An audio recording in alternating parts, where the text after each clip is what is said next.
Okay, so when you hear the word Maldives, what's the first thing that pops into your head? It's probably those stunning overwater bungalows, right? Crystal clear turquoise water, perfect white sand beaches. I mean, it's literally the definition of paradise. But here's the thing. This paradise is on the front line of an absolutely existential crisis. It's a fight for its very survival. 80%. Just let that number sink in for a moment. That's the percentage of the islands in the Maldives, more than 1,000 of them, that are less than 1 meter above sea level. And look, this isn't some far-off future problem. This establishes an immediate, almost unbelievable level of vulnerability, right now. So that brings us to the central idea, this paradox, a paradise that is perched right on the very edge of existence. It's a story of incredible beauty and extreme fragility, all happening at the exact same time. To really get what's going on, you have to understand the geography. The Maldives is a nation of adults, just kind of scattered across the Indian Ocean. Now you gotta understand, these aren't your typical volcanic islands or chunks of a continent. They're built from living coral and sand, not solid rock, which makes them uniquely, terrifyingly exposed to a rising ocean. So, to really understand the threat, we first have to look at what these islands are actually made of. Their very foundation is a paradox. It's the source of all their beauty, but it's also their greatest weakness. So what even is an atoll? Well, it's basically a ring of coral that builds up over time and creates these tiny islands. But the key phrase here is unconsolidated coral sands. And that right there is the crucial point. We're not talking about solid ground. We're talking about loose piles of sand and sediment, all held together in this incredibly delicate balance. And here you can see that balance in action.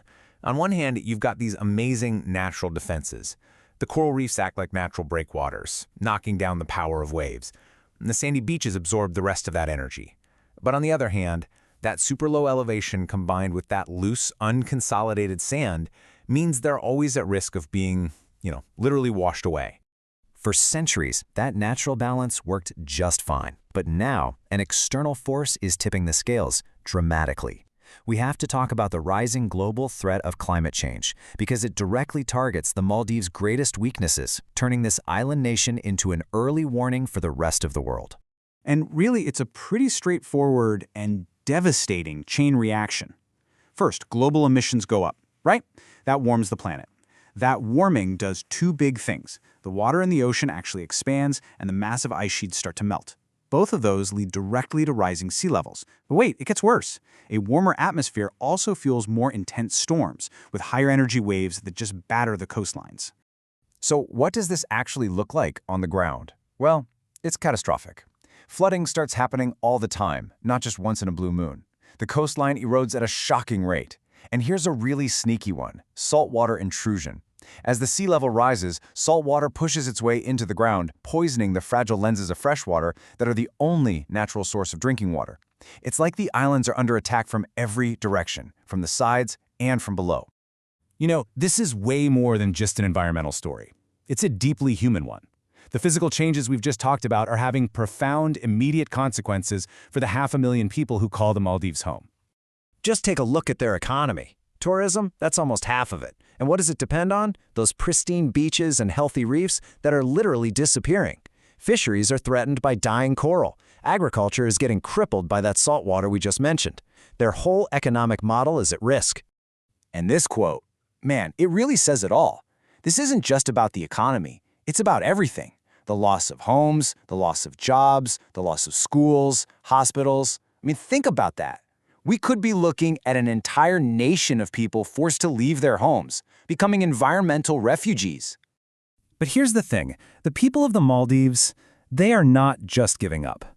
They're in the middle of a desperate and incredibly innovative fight for their future, using every tool they have to try and hold back the rising tide. So they're basically tackling this from two angles. On one side, you have what's called hard engineering, building physical barriers like massive seawalls to directly defend the most critical areas. And on the other, there's soft engineering, which is super interesting. It's all about working with nature, not against it, restoring those coral reefs and planting mangroves to help stabilize the sand and absorb wave energy naturally. But this brings us to the really tough question, doesn't it? While all these strategies are absolutely crucial, they're also incredibly expensive and take a ton of time. Are these efforts enough? Can you really build a wall high enough to stop a relentlessly rising ocean? Are they fighting a battle that, without major global action, might be impossible to win? And this right here is the main takeaway. It's so easy to look at the Maldives and think it's a distant problem, something happening over there. But it's not. It is a terrifying preview. It is the canary in the coal mine for coastal communities absolutely everywhere. Their fight today could very well be the fight for Miami, for Venice, for Bangladesh tomorrow. So the real question is, are we listening to the warning?